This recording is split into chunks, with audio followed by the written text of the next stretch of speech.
এখন পর্যন্ত যে আবহাওয়া আমরা দেখতে পাচ্ছি সেই অনুযায়ী কিন্তু ঘূর্ণিঝড়ের প্রভাবটা বেশ প্রবল হতে পারে বলেছেন। তাদের নিকট আত্মীয় স্বজনের যে বাসাগুলো আছে এই সমুদ্র থেকে দূরে, তারা আশ্রয়কেন্দ্রে যে যাওয়ার চেয়ে সেই সব জন্য আরো সমীচীন মনে করেন।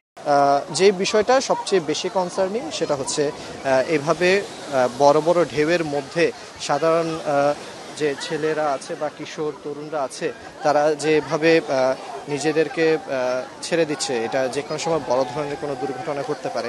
তো এই যে একটা এখন যে ঢেউ চলছে সেটা কিন্তু সকালের ঢেউয়ের চেয়ে প্রায় 5 থেকে 8 ফিট অবধি উঁচু ঢেউ বলা যায়, এবং এটা কিন্তু অনেকটা জলোচ্ছ্বাসের মতো আমরা বলতে পারি। সেই জায়গা থেকে এই ঢেউটা কিন্তু ক্ষণে ক্ষণে বাড়ছে এবং সমুদ্র নিজের রূপ কিন্তু পাল্টাচ্ছে প্রতি মুহূর্তেই। আর যে উদ্বেগের এবং চিন্তার।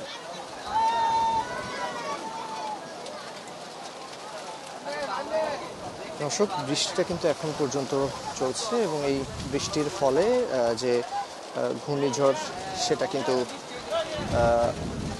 এখন পর্যন্ত আমাদের কাছে যেটা দৃশ্যমান হয়েছে, বৃষ্টির ফলে ঘূর্ণিঝড়টা কিন্তু ছিলেন।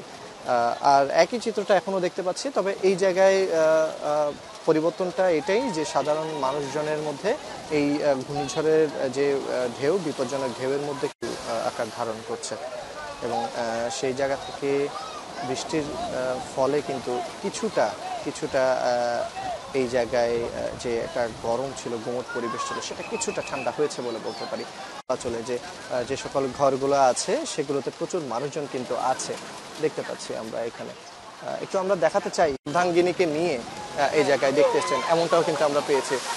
মোটামুটি বলা চলে যে ঘূর্ণিঝড় দেখতে এক এক রকম মানুষের এক এক রকম যে আগ্রহ সেটা আমরা দেখেছি। অনেকে চাকরিজীবী এই জায়গায় দেখতে পেয়েছি, চাকরি শেষে এই জায়গায় এসছেন, আবার অনেকে দেখতে পাচ্ছি বন্ধু বান্ধব নিয়ে এসছেন, মানে যাকে বলা চলে একেবারে সকালেই। এবং তিনি আমাদেরকে যেমনটা জানিয়েছেন, বন্দর চ্যানেলের সব ধরনের লাইটার জাহাজ শাহ আমানত সেতুর উজানে পাঠিয়ে দেওয়া হয়েছে। আর যে 4টে কন্ট্রোল রুম তাদের ছিল, সেই কন্ট্রোল রুম থেকে কিন্তু তারা সার্বিক পরিস্থিতি পর্যবেক্ষণ করছে।